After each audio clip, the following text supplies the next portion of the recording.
Today we're going to be unboxing, demoing and reviewing this huge jump starter, 3000 amps, 150 psi. Looks like it's going to work for a heavy goods vehicle or something like that. It's pretty heavy duty, you can see how big it is.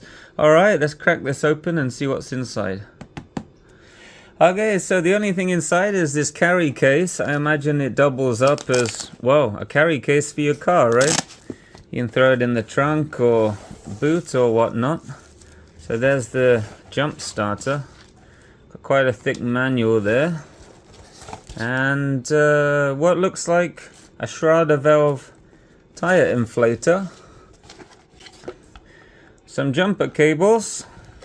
And a little 5-volt USB-C style charger right there. And the last thing in the bag, some different valves. So, whoa, it's not limited to Schrader. You can air up an air mattress, a basketball, and various other things. Alright. Okay, so now everything's unboxed. Let's take a look at the jump starter. It's quite a beast. Look how big it is. It's like a huge tablet for a child or something. It's absolutely huge. So we're going to play around with it later. This is out of the factory. It's kind of trickle charged, so I'd probably recommend fully charging this first. Here's the specs on the A3. You can see here 44.4 watt hours, starting current 400 amps peak, 3000, and obviously you have the USBs as well, which always run at 5 volts here, 2.4 amp right there. Alright, so that's what it looks like. So there's no obvious ports or anything around the side. There's a couple little rubber stoppers, I imagine, so you can stand it up like that. And on the other side here, I guess this is the main area of interest. You can screw in your tire inflator right here and screw it out, I guess, as well. There's a little end there for that. We have an 5-volt 2.4 amp output there. That's for actually charging this. So there's actually only one USB port on here. It's quite interesting. This looks like a light, sort of like a strobe light thing. And you would only use this rubber cap when jumping a car.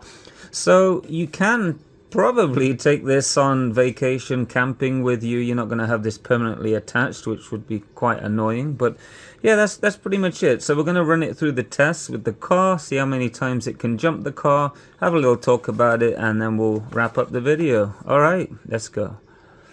Okay, I'm going to give this a full charge, then we're going to get out to the car. Okay, so it's been charging overnight. It's completely fully charged.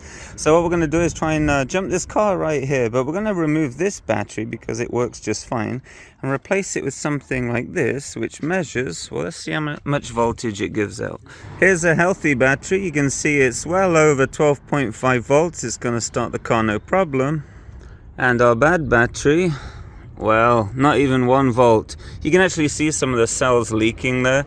So when the battery is low on voltage, it's going to put a lot more stress on pretty much everything, but especially the product we're actually testing here. So let's install this battery and give it a run for its money. Okay, so we have the really nasty less than 1 volt battery installed. I'm just going to try and start it. There's no way it's going to work. As expected, absolutely nothing. Okay, so I have the jumper cables hooked up to the battery here, positive to positive and negative to negative. And don't worry if you have them backwards, there is reverse polarity protection, which will warn you by this light illuminating here if you've connected them the wrong way. Then you can fix that. So what I'm going to do is plug this into the top area of the jump starter, so under here. And when I plug that in, it automatically switches on. Now there's something a little counterintuitive about this device, which is all of these buttons here are related to tire pressure only. I had to go through front and back of this manual, and in the manual, by the way, there's all the different languages to understand how to jump this car. And I understand this is because it has the tire inflator 2-in-1, so there's going to be more controls for 2 different devices. Now the only thing you need for the jump starter is this boost button. That's the only thing you need. But when you've used similar devices before, you're going to kind of assume that there's something here you need. No, not at all. So that was a little counterintuitive. We'll talk about those later. But the only thing we need is this boost button. So I'm going to press that. And when this is green, we have 30 seconds to start the car. So let's do that now. Let's come over. Remember, it's less than 1 volt. So it's going to be quite a miracle if it starts. So we have a 30-second timer. Let's see, who knows? Well, there we go. One complete start. It's not bad, is it? Let's have a look at the battery level now. So the battery level works like this. It doesn't give you a percentage, it actually gives you a battery icon there. So 4 pips here is 100, 3 is 75, 2 is 50, and 1 is 25. Now, the thing with this is, just like phones as well, the top portion of your battery is going to give you the most life. And when you have 2 or 1 pip, it's going to disappear quickly. It's a mixture of how batteries work, and also a mixture of manufacturers giving you unrealistic expectations on how long your battery should last. But we all should know by having cell phones for about 20-30 years that this is not the case. But it's reporting 100%, but what I'm going to do is try and jump start it a few times and really get that battery pack going down there. According to the manual, if your battery level, I believe, is less than 50%, you shouldn't jump your car at all. So that gives you an indication on kind of how that works, you know. And there's that footnote right there. So more than equal to 2 bars, which is 50% of the battery pack. So that it is a bit unrealistic to say that does measure 150, 25, and 75 accurately. I wouldn't fully trust it.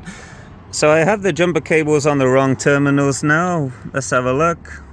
Oh, that's a bit weird. It does say correct, but it should illuminate reverse polarity connection there. I'm not sure I really want to start that, but oh, there we go. I guess it took some time to think about it. Well, hopefully none of us are dumb enough to make that mistake in the first place. Okay, so I was playing around with it, and it looks like it has a bit of a delay, maybe 3 to 5 seconds. So it's quite interesting, especially when you have reverse polarity protection. So what I'm going to do now is start the car a few times, see how many times I can start it, and yeah, go from there. All right, let's go with start number 2. Okay, that's number 2. I wonder if I have to press that boost button every single time. I guess I don't need to. This will make it a lot easier. So that's 3 starts. Okay, maybe I need to press it again. So after 3 starts, it's still reading full there. I'm going to press the boost button again. So it looks like you can start the car as many times as you can within a 30-second window. So for lazy people like me doing review and load testing, I guess it makes it slightly easier.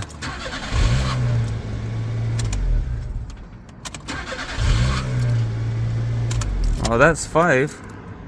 Okay, after 5 starts, well, still says 100%. Interesting. Okay, so we've started it 5 times. I don't want to put too much stress on the starter, although I'm sure it will be fine. They are made for heavy loads, but 20-30 seconds between starts is just fine. For a small car like this, it should jump it maybe, 20-30 times, give or take, which is quite impressive for something this big. Understanding that it also has a tire inflator module installed inside it as well. So pretty impressive for something you can just shove in the trunk of your car, right?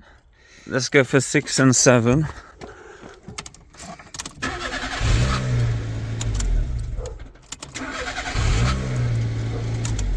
Maybe 8. Wow. Okay, 9. And 10. Okay, that's 10 starts. The battery is still 100%. Can we get this battery indicator off 100? I'm thinking most of the lifespan is around 175.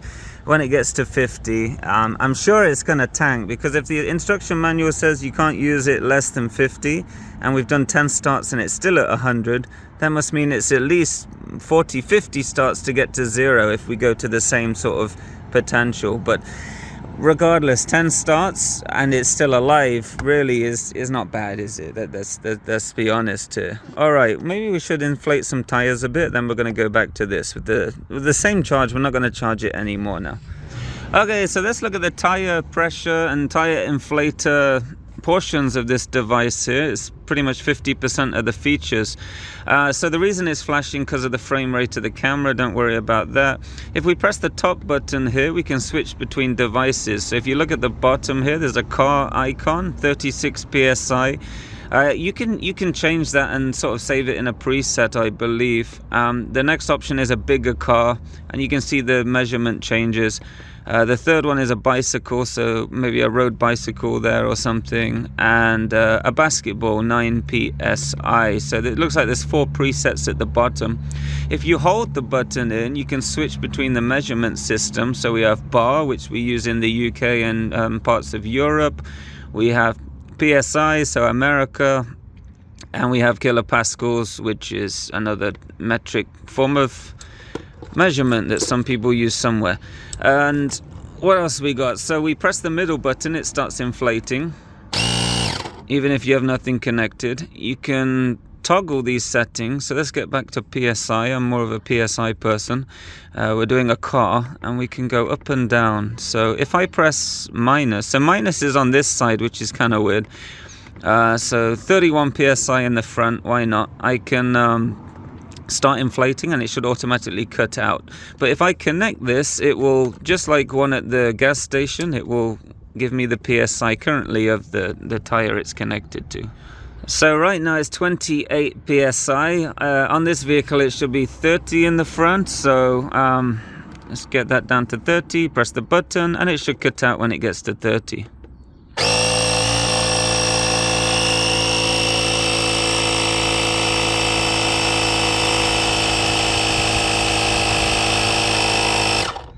So that was unedited, you can see it cut out, and now we finally lost 25% of our battery right here, so it's going to be interesting how long that lasts.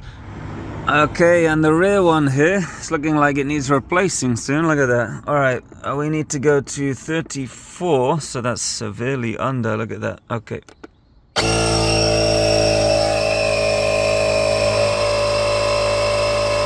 Alright, well, it took less than a minute to bump it up. Although it did cut out at 33. That's quite interesting. Maybe I'll press it again.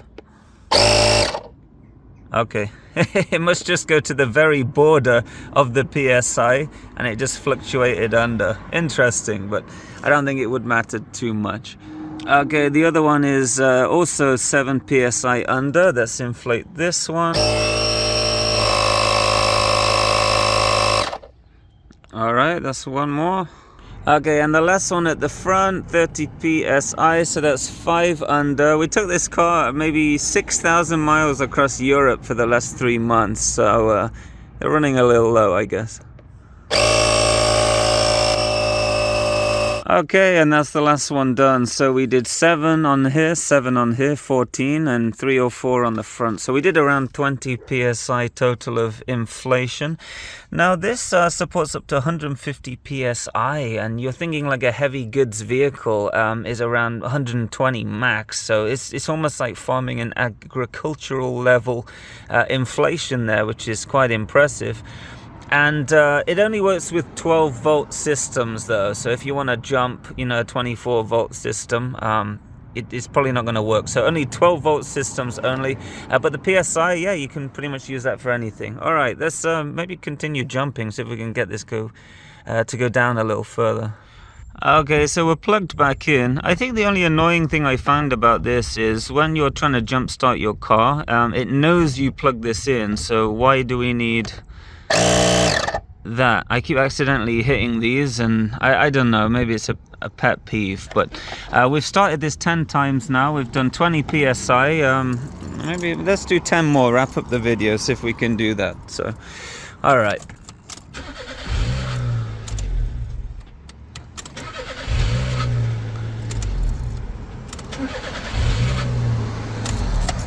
$13.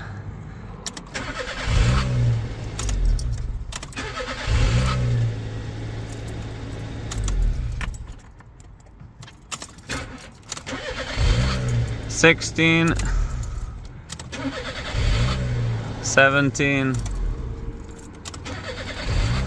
18, 19, 20. Okay, so we've done 20 jump starts. This is a 1.5 litre engine. It's on the small side, but we did do 20. We've done 20 psi of tire inflating, and it reports 75%. Take that with a pinch of salt, but All of that within one single charge is incredible in my opinion. There's a couple more things I want to talk about, which is the storage instructions. So they are here. Well, before we talk about that, it says it claims to support up to 9 liters for gas and 6.5 liters for diesel, which is quite a bold claim.